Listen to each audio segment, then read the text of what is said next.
Hi, I'm Heather Horton, Director of the Wellness Resource Center at Colorado College. Welcome to our online journaling series. Our topic this block is on getting unstuck. Because it's Sexual Assault Awareness Month, we're actually creating two videos.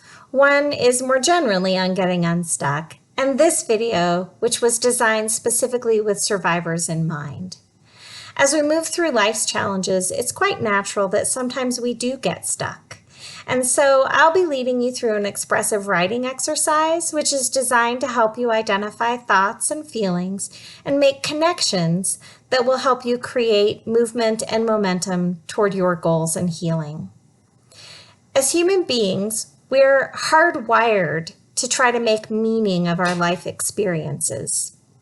But there are some kinds of experiences like loss, illness, injury, and trauma that challenge our meaning making because no one asked for or deserved them. As a result, we often try to actively avoid thinking about these kinds of experiences because they're painful.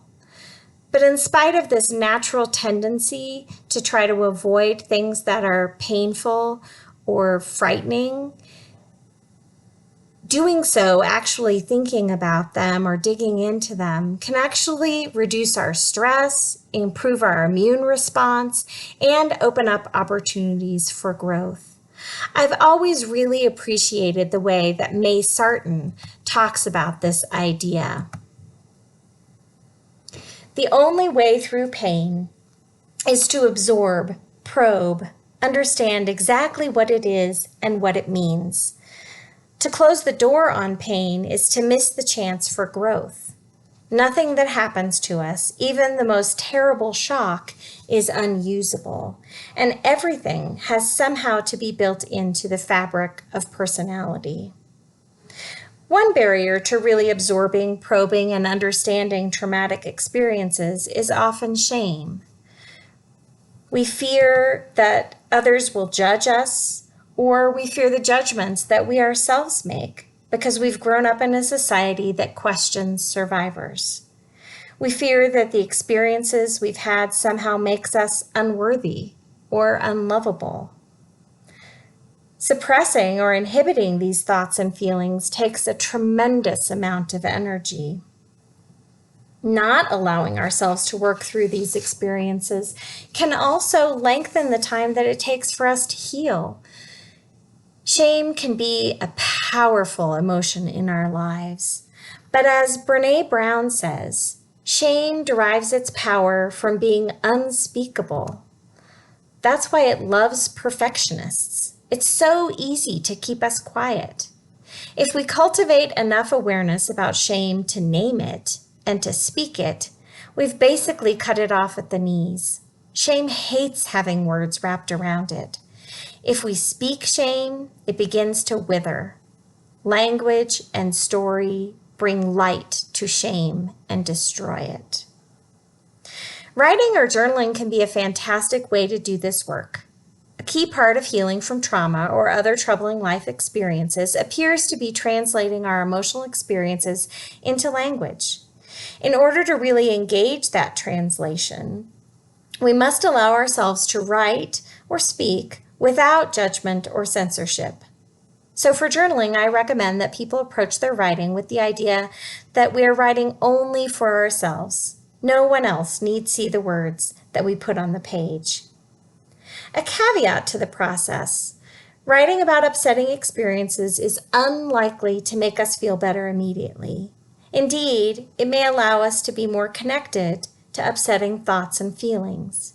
Healing is a process, and writing is simply a tool that we use in that process.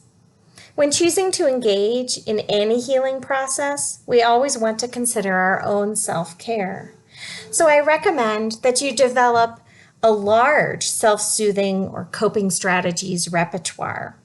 And I'll put some links to some self-care and grounding strategies in the description of this video. Also, seek assistance from a therapist or other professional. Asking for help is a sign of strength. Pay attention to and be responsive to signs of increased stress. If you feel overwhelmed by the process, stop. Engage in self-care and seek assistance. In a moment, I'll ask you to write about an experience that you're hoping to move forward from. But first, I want to share some features of expressive writing that appear to be most associated with positive outcomes. First, try to include information about the event and your emotional response. Combining the two seems to be most helpful. Include details and ground those in the events and emotions that took place in the time that they occurred. So for instance, saying, "This happened to me," or "I felt this way 5 days ago, a month ago, 2 years ago." It's also really helpful to include not just thoughts or feelings, but combining the two together and trying to include both positive and negative feelings. If we're writing about negative experiences, sometimes that's hard. So we can ask ourselves questions like, what sustains you? How did joy sneak in even in the midst of my sadness and grief? And finally, try to reflect about the experience, making note of the insights that you've achieved. What's the significance of the experience? How does it connect to other experiences or aspects of your life? How might it connect to the experiences that other people have had? Okay, now I'd like you to write for about 15 minutes about what's causing you to feel stuck. Remember to try to write without judgment. The words you use are less important than the flow of the words. Try to keep writing throughout the time. And if you feel stuck and can't think of something new to write, it's okay to write something you've already written. While you're writing, pause this video. When you're done, restart it, as I've got some questions and resources for you.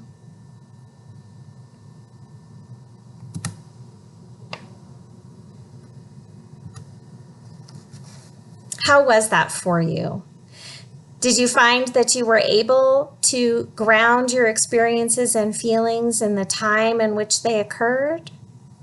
Were you able to write about both positive and negative experiences?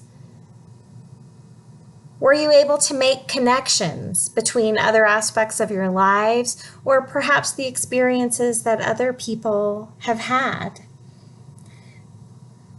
In general, with journaling, some people like to write every day, but there's no evidence that you need to do that to be able to benefit from writing.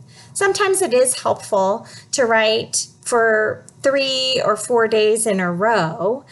Sometimes that helps us to consolidate or build on some momentum.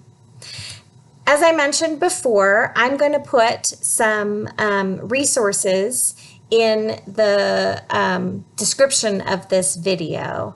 You'll find some information about journaling, about grounding, using healing narrative for yourself, and feel free to contact me if you'd like to talk about these things. Thanks for joining us and hope to see you next time.